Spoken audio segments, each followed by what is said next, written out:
CM Revanth రెడ్డితో సినీ ప్రముఖుల భేటీ 2.5 గంటల పాటు సాగింది. ఉదయం 10 గంటలకు ప్రారంభమైన మీటింగ్ మధ్యాహ్నం 12.5 గంటలకు ముగిసింది. ఈ మీటింగ్లో పలు ఇండస్ట్రీ సమస్యలను సీఎం దృష్టికి తెచ్చారు సినీ పెద్దలు. తనకు సినీ ఇండస్ట్రీపై కోపం లేదని, తమ ప్రభుత్వ మద్దతు చిత్ర పరిశ్రమకు ఎల్లప్పుడూ ఉంటుందని ఈ సందర్భంగా సీఎం రేవంత్ రెడ్డి స్పష్టం చేశారు. సంధ్య థియేటర్ ఘటనలో హీరో, బ్యానర్, థియేటర్ యాజమాన్యం బాధ్యతారాహిత్యంగా స్పష్టంగా కనిపిస్తోందన్నారు సీఎం రేవంత్ రెడ్డి. తొక్కిసలాటలో మహిళ ప్రాణాలు కోల్పోవడం వల్లే ప్రభుత్వం సీరియస్ గా తీసుకుందన్నారు. అసెంబ్లీలో తాను మాట్లాడిన మాటకు కట్టుబడి ఉన్నారన్న రేవంత్ రెడ్డి స్పష్టం చేశారు. హీరోల ప్రభావం సమాజంపై ఎక్కువగా ఉంటుందని, రియల్ లైఫ్లోనూ వారు హీరోగా ఉండాలన్నారు. సినీ పరిశ్రమ సామాజిక బాధ్యతలను నెరవేర్చాల్సి ఉంటుందని, సమాజంలో ఆదర్శంగా హీరో వ్యవహార శైలి ఉండాలన్నారు సీఎం రేవంత్. ఇకపై బెనిఫిట్ షోలు ఉండవని ఇండస్ట్రీ పెద్దలకు తేల్చి చెప్పారు సీఎం రేవంత్. తాను అసెంబ్లీలో చేసిన ప్రకటనకు కట్టుబడి ఉన్నామన్నారు. బౌన్సర్లపై కూడా సీఎం రేవంత్ రెడ్డి చాలా సీరియస్ గా ఉన్నారు. అభిమానులను కంట్రోల్ చేసే బాధ్యత సెలబ్రిటీలదేనన్నారు. శాంతి భద్రతల విషయంలో రాజీ లేదని సినీ పెద్దలకు స్పష్టం చేశారు సీఎం రేవంత్ రెడ్డి. తెలంగాణ అభివృద్ధిలో సినీ రంగం సామాజిక బాధ్యతతో వ్యవహరించాలన్నారు రేవంత్ రెడ్డి. డ్రగ్స్ కట్టడి, మహిళా భద్రతపై ప్రచారంలో సినీ స్టార్స్ చొరవ చూపాలన్నారు. ఆధ్యాత్మికత, ఎకో టూరిజంను ప్రమోట్ చేయాలని సీఎం రేవంత్ రెడ్డి సూచించారు. తెలంగాణ ప్రభుత్వం సినీ పరిశ్రమ పట్ల సానుకూలంగా ఉందని, ఇంటర్నేషనల్ ఫిల్మ్ ఫెస్టివల్ను హైదరాబాద్లో నిర్వహించాలని కోరుతున్నట్లు డైరెక్టర్ రాఘవేందర్ రావు చెప్పారు. తెలుగు రాష్ట్రాల్లో సీఎంలు అందరూ ఇండస్ట్రీని బాగా చూసుకున్నారని, రేవంత్ సర్కార్ కూడా తమను బాగా చూసుకుంటోందన్నారు. దిల్ రాజును ఎఫ్డీసీ చైర్మన్ గా నియమించడాన్ని స్వాగతిస్తున్నామన్నారు. తెలంగాణలో అద్భుతమైన టూరిస్ట్ స్పాట్లు ఉన్నాయన్నారు. గతంలో Chandrababu children's film festival Hyderabad లో చేశారని,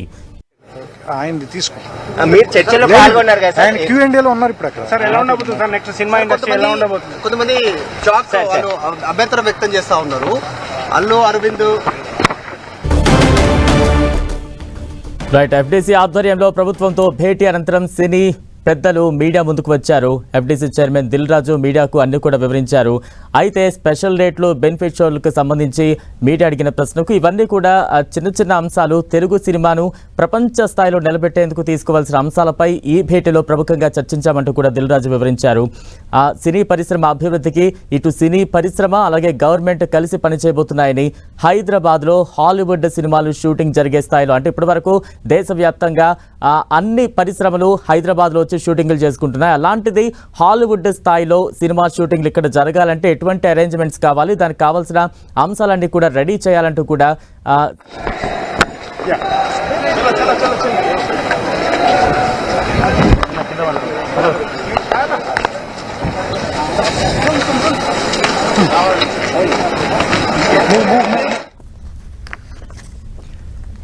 మొత్తంగా 2.5 గంటల పాటు సినీ పరిశ్రమ పెద్దలతో సీఎం రేవంత్ రెడ్డి భేటీ ముగిసింది. అయితే సినీ పరిశ్రమ అభివృద్ధికి తీసుకోవాల్సిన చర్యలపై కూలంకుషంగా చర్చించినట్టు తెలుస్తోంది.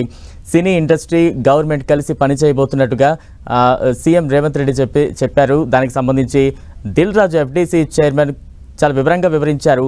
హైదరాబాద్లో హాలీవుడ్ సినిమాలు షూటింగ్ జరిగే స్థాయికి ఎదగాలి, దానికి కావాల్సిన చర్యలు తీసుకోవాలంటూ కూడా ఈ సందర్భంగా సూచించినట్టు తెలుస్తోంది. తాజా అప్డేట్స్ అందించేందుకు మా ప్రతినిధి కిరణ్ సిద్ధంగా ఉన్నారు. కిరణ్, సుమారు 2.5 గంటల పాటు సుదీర్ఘ సమయం పాటు ఈ భేటీ కొనసాగింది. పూర్తి సారాంశం ఏంటి? బలరాం, సీఎం రేవంత్ రెడ్డితో సినిమా పెద్దల భేటీ తర్వాత దిల్ రాజు మాట్లాడుతూ ఆ సమావేశంలో ఏం చర్చించామంటూ కూడా చెప్పే ప్రయత్నం అయితే ఆయన చేశారు. ఒకసారి చూసుకోవచ్చు.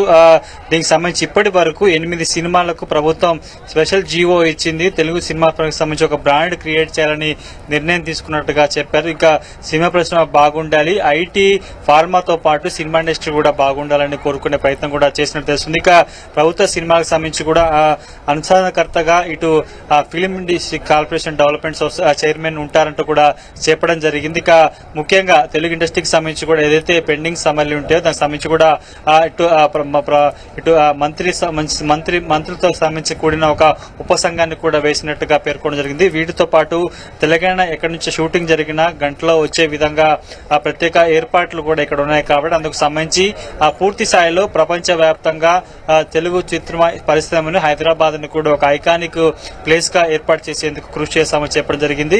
వీటితో పాటు చాలా కీలక అంశాలను కూడా చర్చించినట్టుగా తెలుస్తుంది. ఇక మరికొన్ని చూసుకుంటే తెలంగాణలో ఎకో టూరిజం తో పాటు ఎకో టెంపుల్ ప్రమోట్ చేయాలని కూడా నిర్ణయించినట్టుగా తెలుసు. అది సంబంధించిన బాధ్యత సినిమా పెద్దలు తీసుకోవాలన్నట్టుగా చెప్పింది. వీటితో పాటు కాస్మెటిక్ సిటీలో హైదరాబాద్ ఒకటి ఉంది, బెస్ట్ సిటీ, హాలీవుడ్ రాంజన్. ఎందుకంటే దేశంలోనే టాలీవుడ్ కి సంబంధించి కూడా చూసుకుంటే ఒక రేంజ్ ఉంది కాబట్టి హాలీవుడ్ రేంజ్ లో హైదరాబాద్ వెదగాలని సంబంధించి కూడా చర్చ జరిగింది. ఇక భవిష్యత్తులో తెలుగు ఇండస్ట్రీకి సంబంధించి కూడా అనేక మౌలిక వసతులు కల్పించడంలో పెద్దపీట వేస్తున్నట్టుంది. ఇక ప్రభుత్వానికి సంబంధించి కావచ్చు, గతంలో పెండింగ్ సమస్యల పరిష్కారం కోసం కూడా దీనికి సంబంధించి కూడా చేసే ప్రయత్నం కూడా చేసినట్టుగా తెలుస్తుంది. ప్రస్తుతానికైతే చాలా కీలక అంశాలు చర్చించినట్టుగా తెలుస్తుంది. ఒక్కొక్కరుగా భేటీలో చర్చించిన తర్వాత కూడా నిర్మాతలు, ఇటు హీరోలు, అదేవిధంగా ప్రొడ్యూసర్లు అంతా కూడా ఇక్కడ నుంచి వెళ్లిపోయిన పరిస్థితి కనిపిస్తుంది. ఇక మీటింగ్ లో ఏం జరిగిన అంశాన్ని కూడా చాలా క్లియర్ గా అందుకు సంబంధించి ప్రభుత్వం ముందు సినిమా ఇండస్ట్రీకి సంబంధించి ఎలాంటి అంశాలను పొందుపరిచామని కూడా చెప్పే ప్రయత్నం కూడా చేశారు. ఒకసారి మనం చూసుకోవచ్చు విజువల్స్ లో మీటింగ్ ముగిసిన తర్వాత కూడా వీటితో పాటు కేవలం సినిమా ఇండస్ట్రీకి సంబంధించిన ప్రముఖులు సినిమాలు తీయడమే కాకుండా కూడా ప్రభుత్వ కార్యక్రమాలకు సంబంధించి కావచ్చు, అవేర్నెస్ కల్పించడం అంశాలకు సంబంధించి కావచ్చు, ఇలా డ్రగ్స్, గంజాయితో పాటు సామాజిక అంశాలకు సంబంధించి కూడా సినిమా పరిశ్రమకు సంబంధించి ప్రచారం చేయాలి. తెలుగు సినిమాకి సంబంధించి ఏదైనా ఉంటే కాంగ్రెస్ ప్రభుత్వమే ఖచ్చితంగా చేసిన ఉండాలి, ఆ వారసత్వాన్ని కొనసాగించాలని కూడా చెప్పే ప్రయత్నం చేశారు. నాకు ఏదైతే సంధ్యా థియేటర్ ఘటనకు సంబంధించి కూడా చాలా ఘటన మాత్రమే చూడాలి తప్ప ఆ ఘటనను తెలుగు ఇండస్ట్రీకి సంబంధించి కూడా ఆపాదించే ప్రయత్నం చేయొద్దంటూ కూడా చెప్పే ప్రయత్నం చేశారు. ముఖ్యంగా తెలుగు ఇండస్ట్రీకి సంబంధించి పోలీస్ శాఖకు సంబంధించి కూడా ఏదైనా అనుమతులు కావచ్చు, పర్మిషన్ కావచ్చు, దానికి సంబంధించి కూడా ప్రతిదీ ఇచ్చే విధంగా కూడా చూడాలంటూ కూడా ఆ మీటింగ్ లో డీజీపీ కూడా ఉన్నారు కాబట్టి ఆయన నేరుగా ఆయన సమక్షంలోనే ఇండస్ట్రీకి సంబంధించి అనుమతులు, పర్మిషన్ సంబంధించి కూడా వాటికి కల్పించాలని చెప్పి ప్రయత్నం కూడా చేశారు. ప్రభుత్వం గతంతో పోల్చుకుంటే కూడా తమ ప్రభుత్వం ఎప్పుడు కూడా సినిమా ఇండస్ట్రీకి అండదండగా ఉంటుంది, చేదోడు వాదడుగా ఉండే ప్రయత్నం కూడా చేస్తున్నట్టు కూడా చెప్పే ప్రయత్నం సీఎం రేవంత్ రెడ్డి సినిమా పెద్దలకు చెప్పినట్టుగా ప్రస్తుతానికైతే దిల్ రాజు చెప్పిన మాటల్లో మనం అర్థం చేసుకోవాల్సి ఉంటుంది. కిరణ్, అంటే కేబినెట్ సబ్ కమిటీ ఏర్పాటుపై కూడా చర్చలో వచ్చినట్టు మనకి దిల్ రాజు వివరంగా చెప్పారు. అందులో ఎవరెవరు ఉంటారు, అసలు కేబినెట్ సబ్ కమిటీ విధి విధానాలు ఏ రకంగా ఉండే అవకాశాలు ఉంటాయి? ప్రస్తుతానికి ఈ రోజు సుదీర్ఘంగా చర్చించిన అంశాలకు సంబంధించి కూడా సమస్యల పరిష్కారం, ఎందుకంటే గత ప్రభుత్వం ఇచ్చిన హామీలలో కొన్ని నెరవేరాయి, కొన్ని నెరవేరలేదు కాబట్టి ఆ సమస్యలను నెరవేర్చే బాధ్యత తమ ప్రభుత్వం మీద ఉందంటూ కూడా సీఎం రేవంత్ రెడ్డి చెప్పడం జరిగింది. దానికి సంబంధించి కూడా కేబినెట్ సబ్ కమిటీ ఏర్పాటు చేస్తామని చెప్పే పరిస్థితి కనిపిస్తుంది కాబట్టి అందులో సినిమాటోగ్రఫీ మంత్రితో పాటు మరికొంతమంది డిప్యూటీ సీఎం మల్లుబట్టి విక్రమార్కతో పాటు కూడా మరికొంతమంది ఉండే అవకాశం కనిపిస్తుంది. ఇక Telangana film development corporation chairman గా దిల్ రాజు ఉన్నారు, ఆయన అగ్ర డైరెక్టర్ గా ఉన్నారు, ప్రస్తుతానికి చైర్మన్ గా ఉన్నారు కాబట్టి సినిమా ఇండస్ట్రీకి ప్రభుత్వానికి మధ్యగా వారధిగా ఆయన వ్యవహరిస్తారు కాబట్టి ఆ కమిటీలో ఆయన కూడా చాలా కీలక పాత్ర పోషించే అవకాశం కనిపిస్తుంది. రానున్న రోజుల్లో మరికొన్ని సమావేశాలు ఉండే అవకాశం కనిపిస్తుంది. సుభిత వాతావరణంలో కూడా సమావేశాలు జరిగే అవకాశం కనిపిస్తుంది. ఏ ఒక్క సమస్య కావచ్చు, ఏదైనా సమస్య కానీ ఏదైనా ఉన్నప్పుడు నేరుగా ప్రభుత్వం తీసుకొచ్చే విధంగా ఒక కమిటీ ఉంది కాబట్టి రానున్న రోజుల్లో మరిన్ని సమావేశాలు, చర్చలు జరిగే అవకాశం కనిపిస్తుంది. హైదరాబాద్ బ్రాండ్ ఇమేజ్ ని, తెలంగాణ ప్రభుత్వ బ్రాండ్ ఇమేజ్ ని ప్రపంచ చిత్రపటంలో ఉంచేందుకు ఇండస్ట్రీ పెద్దలు సహకరించారు. ఎందుకంటే ఇప్పటికే తెలంగాణ ప్రభుత్వం అన్ని రంగాల్లో నెంబర్ 1 గా ఉంది, ఐటీతో పాటు ఫార్మాతో పాటు అన్ని రంగాల్లో ముందుంది కాబట్టి ఇక సినిమా ఇండస్ట్రీ సంబంధించి కూడా ప్రపంచ చిత్రపటంలో ఉంచే విధంగా సహాయక సహకారాలు చేయండి, అందుకు సంబంధించిన అవకాశాలు, దానికి కావాల్సిన మౌలిక సదుపాయాలు కల్పిస్తారని కూడా చెప్పిన పరిస్థితి కాబట్టి ప్రస్తుతంగా మరో కొన్ని రోజుల్లో, రానున్న రోజుల్లో భవిష్యత్తులో కూడా సినిమా ఇండస్ట్రీతో భేటీలు జరిగే అవకాశం ఉన్నట్టుగా తెలుస్తుంది.